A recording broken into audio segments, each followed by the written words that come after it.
সবাইকে শুভেচ্ছা জানাচ্ছি। আমন্ত্রণ জানাচ্ছি 21শে বিজনেসে, আপনাদের সঙ্গে আছি মহিমা পল। দর্শক, আপনারা জানেন যে ঢাকা স্টক এক্সচেঞ্জের লেনদেন চলছে এবং আজকে সপ্তাহের তৃতীয় কার্যদিবস। আমরা যেমনটা দেখতে পাচ্ছি যে আজকে কিন্তু সূচকের উত্থানেই লেনদেন চলছে ঢাকা স্টক এক্সচেঞ্জে এবং টার্নওভারও বেশ ভালো গতি রয়েছে। এখনও পর্যন্ত 258 কোটি টাকার মতো লেনদেন হয়েছে এবং ডিএসসি প্রধান সূচকটি 8 পয়েন্টের মতো বেড়েছে। এবং আমরা যদি একটু বলি যে গত কার্যদিবসে কিন্তু ভালো একটা লেনদেনের মধ্য দিয়ে এবং সূচকের উত্থানের মধ্য দিয়ে কিন্তু ঢাকা স্টক এক্সচেঞ্জে লেনদেন সমাপ্তি হয়েছিল, সেখানে একই ধারায় হয়তো আজকেও লেনদেন চলবে এবং এমন প্রত্যাশাই আমরা করছি। এবং দর্শক, আমরা শুরুতে জানিয়ে দিচ্ছি যে আসলে কিছুক্ষণ আগে আমরা যেমনটা বলছিলাম যে আজকে সূচকের উত্থানে লেনদেন চলছে, টার্নওভার ভালো এবং এই মুহূর্তে সবচেয়ে বেশি টার্নওভার ছাড়িয়ে যাচ্ছে সেক্টর ওয়াইজ লেনদেনের মধ্যে টেক্সটাইল সেক্টরে। আরেকটা বিষয় হচ্ছে বেশিরভাগ সেক্টরে কিছুটা পজিটিভই দেখা যাচ্ছে সেক্টর ওয়াইজ লেনদেনে। তো চলুন আমরা শুরুতে দেখে নিই যে আগামীকাল বেশ কিছু কোম্পানির এজিএম এর তারিখ ঘোষণা করা হয়েছে এবং সেই কোম্পানি তারা তাদের ডিভিডেন্ড অ্যানাউন্সমেন্টের জন্যই তারা এই এজিএম এর ডেডলাইন ঘোষণা করা হয়েছে এবং সেই কোম্পানিগুলোর নাম আপনাদের একটু জানিয়ে দিব আমরা এবং আপনারা দেখে নেবেন যে কোন কোন কোম্পানি তাদের এজিএম অনুষ্ঠিত হবে আগামীকাল অর্থাৎ 24 ডিসেম্বর। এবং তাদের মধ্যে সবগুলো কোম্পানি ডিভিডেন্টের একটা অ্যানাউন্সমেন্ট নিয়েই আসবে এবং সেই ঘোষণাই হয়তো আমরা পাবো সেখান থেকে। এবং যেটা বিনিয়োগকারীরা সারা বছরের জন্য হয়তো প্রত্যাশা করেন, একটা ডিভিডেন্টের জন্য প্রত্যাশা করেন, এই মন্দা বাজারের থেকে হচ্ছে কিছুটা ডিভিডেন্ট আসলেও হয়তো আমরা সেই জায়গা থেকে কিছুটা পূরণ করতে পারবো। চলুন আমরা দেখে নিই যে আজকে আগামীকাল কোন কোন কোম্পানির এজিএম অনুষ্ঠিত হবে, সেই কোম্পানিগুলো একটু দেখে আসি। চলুন আমরা অপেক্ষা করছি দর্শক। আমরা এজিএম এর বেশ কিছু কোম্পানি রয়েছে যাদের আগামীকাল 24 তারিখ এজিএম এর তারিখ ঘোষণা করা হবে এবং বিনিয়োগকারীদের প্রত্যাশা থাকে এই ডিভিডেন্ট নিয়ে হচ্ছে প্রত্যাশা থাকে। আমরা একটু দেখে নিব। দর্শক, আপনারা দেখতে পাচ্ছেন যে ডিভিডেন্ট অনুমোদনের জন্য যে কোম্পানিগুলো এজিএম এর তারিখ ঘোষণা করেছে তাদের মধ্যে বিএসআরএম লিমিটেড রয়েছে এবং বিএসআরএম স্টিল রয়েছে। এই দুটি প্রতিষ্ঠানই কিন্তু 50% ক্যাশ ডিভিডেন্টের সিদ্ধান্ত নিয়েছে এবং তাদের এজিএম এর তারিখ ঘোষণা, এজিএম অনুষ্ঠিত হবে আগামীকাল 24 ডিসেম্বর এজিএম অনুষ্ঠিত হবে। আর তৃতীয় যে প্রতিষ্ঠানটি আপনি দেখতে পাচ্ছেন যে খান ব্রাদার্স রয়েছে, সামিট পাওয়ার রয়েছে এই তালিকায়, রংপুর ফাউন্ড্রি রয়েছে এএমসিএল প্রাণ, এশিয়াটিক ল্যাবরেটরিজ এবং খান ব্রাদার্সের 10% ক্যাশ ডিভিডেন্টের একটা অ্যানাউন্সমেন্ট আসতে পারে। সেখানে সামিট পাওয়ারের 10.50% ক্যাশ ডিভিডেন্টের অ্যানাউন্সমেন্ট আসার একটা সিদ্ধান্ত নেওয়া হয়েছে। রংপুর ফাউন্ড্রি 23% ক্যাশ ডিভিডেন্টের সিদ্ধান্ত আসতে পারে। এএমসিএল প্রাণের 32% ক্যাশ ডিভিডেন্টের সিদ্ধান্ত আসতে পারে এবং এশিয়াটিক ল্যাবরেটরিজ এই প্রতিষ্ঠানটিরও 10% ক্যাশ ডিভিডেন্টের একটা সিদ্ধান্ত আসতে পারে। এবং এই যে প্রতিষ্ঠানগুলি দেখতে পাচ্ছেন তাদের সবারই কিন্তু এজিএম অনুষ্ঠিত হবে আগামীকাল অর্থাৎ 24 ডিসেম্বর। আরও বেশ কিছু প্রতিষ্ঠান রয়েছে, আমরা সেই প্রতিষ্ঠানগুলোর জন্য একটু অপেক্ষা করছি। চলুন আমরা দেখে নিই যে কোন কোন প্রতিষ্ঠান 24 তারিখ এজিএম এর তারিখ ঘোষণা করা হয়েছে এবং তাদের মধ্যে ডোমিনেন্ট স্টিল রয়েছে 35% ক্যাশ ডিভিডেন্টের অ্যানাউন্সমেন্ট আসতে পারে। ওয়াটা কেমিক্যাল 10% ক্যাশ, ফার্মাইটস 30% cash, Sonali life insurance, Sikdar insurance, সোনালী লাইফ ইন্স্যুরেন্সের 15% ক্যাশ, শিকদার ইন্স্যুরেন্সের 5% ক্যাশ এবং ইফাদ অটোসের 2% ক্যাশ ডিভিডেন্টের একটা অ্যানাউন্সমেন্ট আসতে পারে।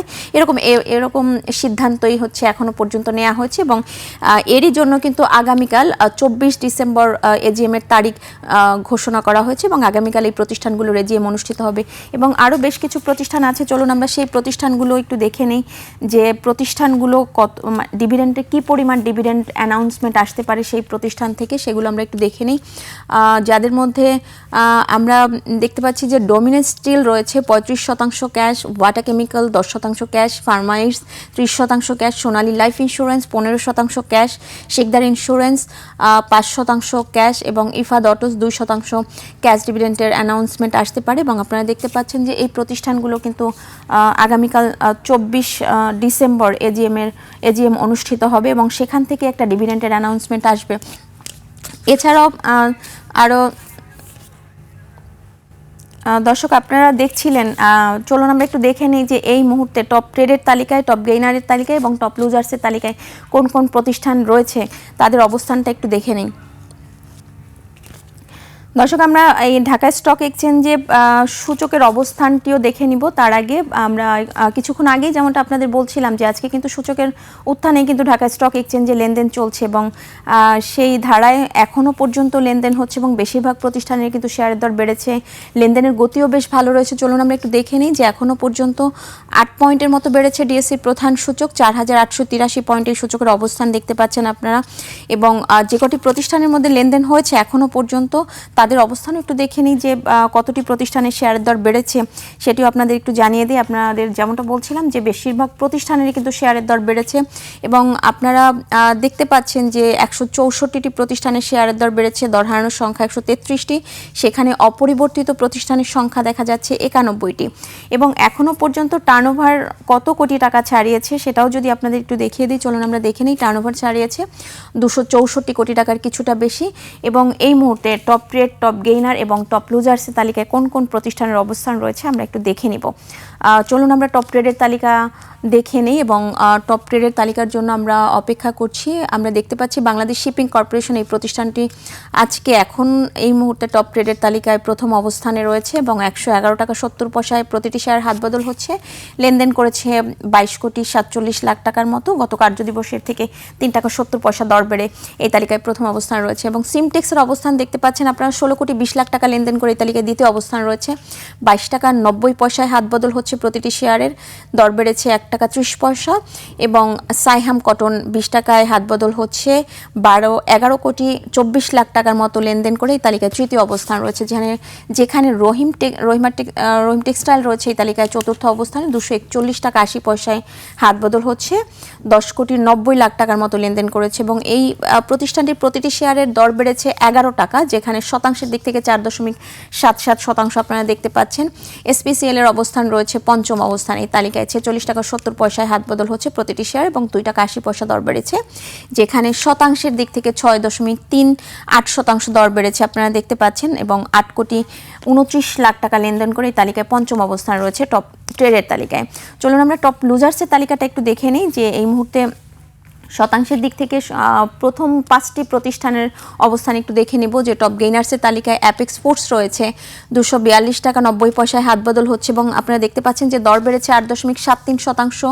জেনেক্স ইনফোসিস জেনারেশন নেক্সট রয়েছে এই তালিকায় দ্বিতীয় অবস্থানে এবং 8.70% দর বেড়ে এই তালিকায় দ্বিতীয় অবস্থানে জায়গা করে নিয়েছে। ফ্যামিলি টেক্স 8.33% দর বেড়ে এই তালিকায় তৃতীয় অবস্থানে জায়গা করে নিয়েছে এবং রিলায়েন্স ওয়ান রয়েছে এই তালিকায় চতুর্থ অবস্থানে, যেখানে প্রতিটি শেয়ার হাতবদল হচ্ছে 17 টাকা 40 পয়সায়, 7.41% দর বেড়েছে। এবং বে লিজিংয়ের অবস্থান আপনারা দেখতে পাচ্ছেন পঞ্চম অবস্থানে রয়েছে, 3 টাকা 10 পয়সায় প্রতিটি শেয়ার হাতবদল হচ্ছে এবং দর বেড়েছে গত কার্যদিবসের তুলনায় 20 পয়সা, যেখানে 6.90% দর বেড়েছে শতাংশের দিক থেকে এবং এই প্রতিষ্ঠানটি পঞ্চম অবস্থানে রয়েছে আপনারা দেখছেন। চলুন আমরা টপ লুজার্সের তালিকাটা একটু দেখে নেই। এই মুহূর্তে শতাংশের দিক থেকে টপ লুজার্সের তালিকায় যে প্রতিষ্ঠানগুলি রয়েছে তাদের মধ্যে ফার্স্ট ইস্টার্ন লুব্রিক্যান্টের অবস্থান রয়েছে প্রথমেই এবং এই প্রতিষ্ঠানটি আমরা দেখতে পাচ্ছি যে আজকে দর হারিয়েছে 762 টাকা 50 পয়সা দর হারিয়েছে, যেখানে 30.48% দর হারিয়েছে এবং প্রতিটি শেয়ার হাতবদল হচ্ছে 1739 টাকায়। প্রিমিয়ার লিজিংয়ের অবস্থান রয়েছে দ্বিতীয় অবস্থানে, এই প্রতিষ্ঠানটির 61 পয়সায় হাতবদল হচ্ছে এবং দর হারিয়েছে 7.58%, যেখানে রয়েছে পরবর্তীতে রয়েছে বেক্সিমকো সুকুক রয়েছে পরবর্তীতে তৃতীয় অবস্থানে, রয়েছে ইন্টারন্যাশনাল লিজিং ফাইন্যান্স রয়েছে চতুর্থ অবস্থানে, জিল বাংলার অবস্থান আপনারা দেখতে পাচ্ছেন পঞ্চম অবস্থানে রয়েছে। প্রতিটি শেয়ার হাতবদল হচ্ছে 146 টাকা এবং দর হারিয়েছে 3.76%। আমরা দর্শক আপনাদের শুরুতে বলছিলাম যে আজকে এখনো পর্যন্ত কিন্তু সেক্টর ওয়াইজ লেনদেনের মধ্যে সবচেয়ে বেশি টার্নওভার ছাড়িয়েছে টেক্সটাইল সেক্টরে। চলুন আমরা টেক্সটাইল সেক্টরে কোন কোন প্রতিষ্ঠান আজকে এই মুহূর্তে টপ ট্রেডের তালিকায় অবস্থান করছে সেটিও আমরা একটু দেখে নিব। যেহেতু এই সেক্টরটি এখনো পর্যন্ত সবচেয়ে বেশি টার্নওভার ছাড়িয়েছে, আমরা একটু দেখে নিব যে টেক্সটাইল সেক্টরে কোন কোন প্রতিষ্ঠান টপ গেইনার্সের তালিকায় অবস্থান করছে। তো আমরা অপেক্ষা করছি টেক্সটাইল সেক্টরের টপ ট্রেডের তালিকার জন্য আমরা অপেক্ষা করছি। চলুন আমরা একটু দেখে নিই। দর্শক আপনারা জানেন যে আজকে কিন্তু ঢাকা স্টক এক্সচেঞ্জে বেশ ভালো একটা গতি নিয়ে লেনদেন হচ্ছে এবং এই ধারাবাহিকতা হয়তো দিন শেষেও অব্যাহত থাকবে। আপনারা দেখছেন যে টেক্সটাইল সেক্টরের 5টি প্রতিষ্ঠান টপ রেটের তালিকায় রয়েছে। এই প্রথম 5টি যে প্রতিষ্ঠান রয়েছে তাদের মধ্যে সিমটেক্স রয়েছে প্রথমেই, 22 টাকা 90 পয়সায় হাত বদল হচ্ছে এবং এই প্রতিষ্ঠানটির এখনও পর্যন্ত লেনদেন হয়েছে শেয়ারের 16 কোটি 22 লাখ টাকা, যেখানে সাইহাম কটন 11 কোটি 35 লাখ টাকার মতো লেনদেন করেছে। রহিম টেক্সটাইল রয়েছে তৃতীয় অবস্থানে 10 কোটি 92 লাখ টাকা, প্রায় 11 কোটি টাকা লেনদেন করে এই তালিকায় তৃতীয় অবস্থান রয়েছে। মুন্নু ফেব্রিক 6 কোটি 43 লাখ টাকার মতো লেনদেন করেছে, যদিও এই প্রতিষ্ঠানটি আপনারা দেখতে পাচ্ছেন যে দর হারিয়েছে 30 পয়সার মতো এবং যা শতাংশের দিক থেকে 1.35%, যেখানে সাইহাম টেক্সটাইল রয়েছে পঞ্চম অবস্থানে এবং 2 কোটি 68 লাখ টাকার মতো লেনদেন করে এই তালিকায় পঞ্চম অবস্থান রয়েছে। 16 টাকা 50 পয়সায় হাত বদল হচ্ছে প্রতিটি শেয়ারে এবং দর বেড়েছে 30 পয়সা। তো টপ গেইনার্সের টপ ট্রেডের তালিকায় আপনারা দেখছিলেন টেক্সটাইল সেক্টরে, এবং টপ গেইনার্সের তালিকায় যে প্রতিষ্ঠানগুলি রয়েছে তাদের মধ্যে প্রথম 5টি প্রতিষ্ঠানের অবস্থান আপনারা দেখছেন। জেনারেশন নেক্সট রয়েছে, ফ্যামিলি টেক্স রয়েছে, সিমটেক্স, নুরানি ডাইং রয়েছে এবং রহিম টেক্সটাইল। এই 5টি প্রতিষ্ঠান কিন্তু টপ গেইনার্সের তালিকায় অবস্থান করছে টপ টেক্সটাইল সেক্টরের। এবং টপ লুজার্সের তালিকায় যদি আমরা একটু দেখি যে কোন প্রতিষ্ঠানগুলি আজকে টেক্সটাইল সেক্টরে টপ লুজার্সের তালিকায় অবস্থান করছে, আমরা দেখতে পাচ্ছি যে 5টি প্রতিষ্ঠান রয়েছে। প্যাসিফিক ডেনিমস রয়েছে যাদের মধ্যে প্রথমে, দ্বিতীয় অবস্থানে ডেল্টা স্পিনিং রয়েছে তাল্লু স্পিনিং, মুন্নু ফ্যাব্রিক এবং আলহাজ টেক্সটাইল রয়েছে এই তালিকায়। তো আপনারা দেখছিলেন ঢাকা স্টক এক্সচেঞ্জের সর্বশেষ যে চিত্র রয়েছে লেনদেনের, সেটি আপনারা দেখছিলেন। তো নিচ্ছে একটা বিরতি, ফিরছি একটু পরেই, সঙ্গেই থাকুন।